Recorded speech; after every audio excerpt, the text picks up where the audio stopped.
გიგა ჩვენ მე მგონი ერთი თამაშზე ვლაპარაკობდით და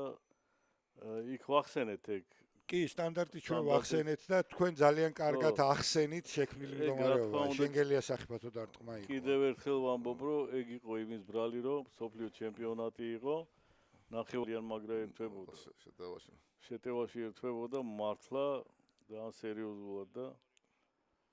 აი ახლა აქ თქვენი ჩაწოდებაა ბატონო შენგელია ხო ერთი ლეგიონერი კი ორი ლეგიონერი ყავთ მასე ცოტა მოგვიანებით აქ ყიფიანის გადაცემა ისე საფირმო საჯარიმოში და ყველაზე რეალური შანსი პირველი საგოლე ეპიზოდი რომელიც შეიქმნა ამ შეხვედრაში ფული აქვს კი მსოფლიო ჩემპიონატის ფინალებშიც არის ჩეხოსლოვაკია გასული მაგრამ ტიტული ევროპის ჩემპიონობა ერთხელ მოიპოვეს მათ 1976 წელს კიდევ ერთი რეალური შესაძლებლობა გია თავაძის თავური დარტყმა და სწორედ ეჟეკი იყო მაშინ ნაკრები რომელიც ახალი ის არის რაც გამოუშვეს ასე ვთქვათ და არის გაყიდვაში აი ასე იხსნება ანგარიში დღევანდელ შეხვედრაში თავში გამარტყა თენგის სულაქველიძე ვლადიმერ გუცაევის ჩაწოდება და თენგის სულაქველიძის ზუსტი თავური დარტყმა ასე არის ჩვენ საუბრობდით ესე იგი ვერ იტყვი ვინ რა პოზიცია ჭებო ბიჭებო გამარჯვება ბიჭებო ბევრჯერ დაიგუგუნა დინამო სტადიონმა შენგელია აქ ნახეთ რა გოლს გადაურჩნენ კარის ხაზიდან გამოიტანეს ბურთი კიდევ ერთი სრული უპირატესობაა ხო აი ასეთი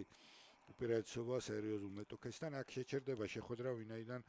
კი გადაარჩინა თავის უკვე ყველამ დაინახა რა მეტოქესთან ქონდა ჩვენ საქმე მაიერი კალცეისის ფავორიტს გულისხმობთ ანუ ესენი ამ შეხვედრას იგებენ და მე ის ფუტბოლ ჰოკეი რო იყო ყოველკვირეული ისინი დასზენენ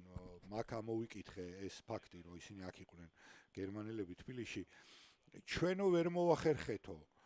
ასეთი რამ რო ხო ხელმისაწვდო მაშინ არაფერი ინფორმაცია არ იყო აი აქ შეცდომა დარასელიას გადაცემა და ვლადიმერ გუცაევის გოლი 2-0 აჰა სადა ხართ ეხა მარცხენა ფლანგზე სადაც საჭიროა იქ ხართ ამას ვერავინ არ გეტყვის შეცდომა 2-0 30-ე წუთზე პირველ ნახევარ საათში ვესტჰემმაც მეორე თამაში მოგვიგეს ხო ფაქტიურად ამიტომ ნამდვილად ძნელია თქვა იმასაც ყავს ძალიან ძლიერი ფეხბურთელი აი აქ ნახეთ რა ეპიზოდი სულაქველიძის რეიდი და აქ ხელოვნურმა იმას თამაშგარემ დაღუპა კი ჩაითვალა ეს გოლი მიუხედავად პროტესტისა რა საპროტესტებენ ხო ვითომ თამაშგარე იყო და სად იყო თამაშგარე არა ეს რომ პასი მიმესა თამაშგარემ მოვალება იქნება ხო შეხება რა ყოფილიყო გურთან თამაშგარეს ვიდეო კადრები აი არის 4 თამაში აი ეს ვესტჰემი ფეინორდი და ლივერპული აი ეს 4 თამაშია რომლის აი ეროვნულობის დემონსტრირების ერთ-ერთი მთავარი საშუალება პერიოდში რამა შენგელია კარგ პოზიციაშია ჩაწოდება საჯარიმოში და ორ მოგებულთან ერთად-ერთი მარცხის ფინალში სტანდარტია ფეინორდის სტანდარტი სახიფათოა თან რამდენი არიან საჯარიმოში ნახეთ ჩაწოდება გაბელია ახერხებს და იგერიებს მიშტებით ბურს და ოთარ გაბელია ბოლო წუთებში ამ შეხვედრის ერთ-ერთი გმირია გარკვეული პაუზა ჩვენ თამაშის ჩატარება არ გვიწევს აი აქ თენგის სულაქველიძე ტოვებს ოდნის ფარგლები დატოვებული აქვს და ტოვებს შეხვედრას ძალიან საფეხბურთო დარტყმა ესეც ბურთი ცდება კარს აი მე როგორ იყო თამაშის შემდეგ თქვათ რაღაც დასმე თქვენს წინააღმდეგ რამდენი ბარათი რა ვიცი გარდა პენალტებისა ეგეც რო დავთვალოთ ჩვენ რამდენი ბარათები საფეხბურთო დარტყმა კიდევ ერთი მოკლედ ცალკარად ამას ვადევნებთ ჩვენ თვალს და თან ეხა ეს რა პერიოდია ხო საბჭოთა კავშირის ჩემპიონატი, საბჭოთა კავშირის თასი,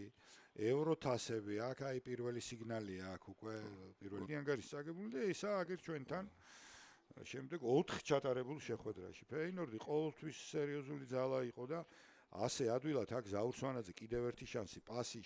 გუცაევზე და აქ ან არის თამაშგარე მდგომარეობა. ან არ არის კიდევ ერთი გოლია ფეინორდის კარში, მაგრამ თამაშგარეა. მოკლედ 3-მდე იყო ბატონო აქ თამაში, არა ბატონო თემი. ის პენალტი, ეს გოლი ეხა არ ვიცი, თავს ვერ დავდებ, არ იყო გეტრები. ყოველ თამაშის შემდეგ, რომ შევდიოდით, ყავდა ერთი პიროვნება. აი აქ ოთარ კაბელიამ გადაარჩინა ჩუარჩინა. ერთ-ერთ. დიახ ბატონოა, ძალიან საინტერესოა.